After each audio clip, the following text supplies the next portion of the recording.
Hello అండి. నేను doctor Sagar, pediatric surgeon, pediatric urologist.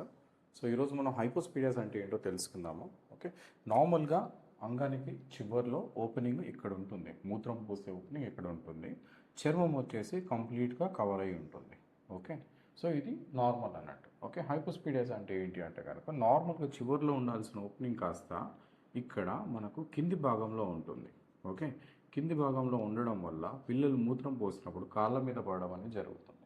Okay, so ఇంకొకటి ఏంటంటే కనుక ఈ చర్మం వచ్చేసి పైన మాత్రమే ఉంటుంది, ఫుల్ కవరేజ్ అనేది ఉండదు.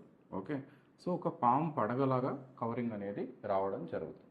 ఓకే, ఇంకొకటి ఏంటి అంటే కనుక నార్మల్గా ఇలా స్ట్రైట్గా ఉండాల్సిన పీనిస్ కాస్త బెండ్ అయి ఉండే ఛాన్స్ ఉంటుంది. అంటే మీరు సైడ్ నుంచి చూస్తే ఇలా బెండ్ అయి ఉంటుంది. ఓకే, వీళ్ళకి. ఓకే, సో దీన్ని మనం హైపోస్పీడియాస్ అంటాం. ఓకే, సో ఈ హైపోస్పీడియాస్ ఉన్న పిల్లలకి మామూలుగా పుట్టిన తర్వాత ఇమీడియట్గా సర్జరీ అనేది చేయము.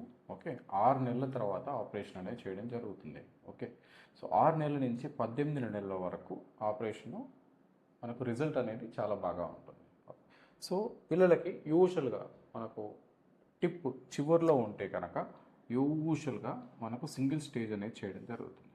ఓకే, సో ఈ భాగాలలో ఓపెనింగ్ ఉంటే కనుక సింగిల్ స్టేజ్లో అయ్యే ఛాన్స్ ఉంటుంది. కొందరికి చివర్లో ఉన్నా కూడా మనకు కొన్ని కేసెస్ ఉన్నాయి వేర్ సింగిల్ స్టేజ్లో కూడా చేయడం జరుగుతుంది. ఓకే, సో లేదు అంటే కనుక పైకి ఉండి బెండ్ ఎక్కువగా ఉంది అనుకోండి, సో యూజువల్గా 2 స్టేజ్ అనేది ప్రిఫర్ చేయడం జరుగుతుంది. ఓకే, సో 2 స్టేజ్ అంటే ఏం చేస్తామంటే కనుక ఫస్ట్ స్టేజ్లో నార్మల్గా మనకు కావాల్సిన ప్లేట్ అనేది క్రియేట్ చేసుకుంటాం. ఫస్ట్ స్టేజ్లో మనము ప్లేట్ క్రియేట్ చేసుకుంటాం. సో ఇదంతా కూడా ఓపెన్ చేసేసి సెకండ్ స్టేజ్ కోసము మనము ప్లేట్ అనేది క్రియేట్ చేయడం జరుగుతుంది. ఫస్ట్ స్టేజ్ తర్వాత నార్మల్గా ఓపెనింగ్ ఇక్కడ ఉంటుంది. ఓకే, సో ఒక ట్యూబ్ అనేది పెడతాము, ఇది 7 రోజులు ఉంటుంది. ఇదంతా కూడా తీసుకున్న తర్వాత 6 నెలల తర్వాత మనకు సెకండ్ స్టేజ్ చేయడం జరుగుతుంది. ఓకే, సెకండ్ స్టేజ్ అంటే ఏం చేస్తామంటే కనుక అప్పుడు ప్రాపర్గా శుద్ధి చేసిన పిల్లలు ఎలా ఉంటుందో ఆ విధంగా మనకు ఓపెనింగ్ అనేది రావడం జరుగుతుంది. సో ఇలా టిప్కి అనేది తీసుకురాస్తాం, తీసుకొచ్చి ఇప్పుడు ట్యూబ్ పెడతాం. ఈ ట్యూబ్ వచ్చేటప్పుడు 14 రోజులు ఉంటుంది, 14 డేస్. ఇవన్నీ కూడా స్టిచెస్ ఉంటాయి. హైపోస్పీడియాస్లో వాడే స్టిచెస్ అన్నీ కూడా కరిగిపోయే కుట్లే ఉంటాయి. డ్రెస్సింగ్ వచ్చేసి ఒక్కొక్క దగ్గర ఒక్కొక్కలా వాడుతూ ఉంటారు. మేము యూజువల్గా 3 డేస్ డ్రెస్సింగ్ పెడతాము. దాని తర్వాత డ్రెస్సింగ్ ఓపెన్ పెట్టేసి ఆయింట్మెంట్ ఇవ్వడం జరుగుతుంది. ఓకే, ఎలా చూసుకోవాలి? యంగ్ చిన్న పిల్లల్లో అయితే కనుక డైపర్ టెక్నిక్ అనేది యూజ్ చేస్తాం. మరి పెద్ద పిల్లలు అయితే కనుక పైప్తోనే పంపించడం జరుగుతుంది. ఓకే,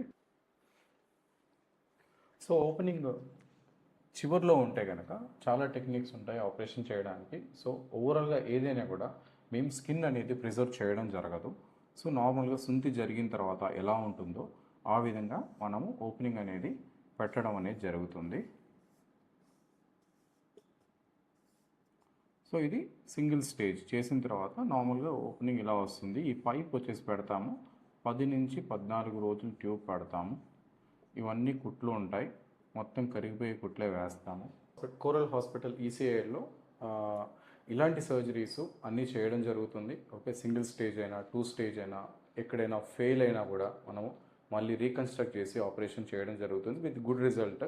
ఓవరాల్గా మన అచీవ్మెంట్ ఏంటి అంటే కనుక యూరిన్ బాబు స్ట్రైట్గా వెళ్ళాలి, బెండ్ ఉండకూడదు, మళ్ళీ కాస్మెటిక్గా కూడా నీట్గా ఉండాలి. సో ఇవన్నీ కూడా చేయడం జరుగుతుంది. నేను మీ doctor Sagar, pediatric surgeon, pediatric urologist. Thank you.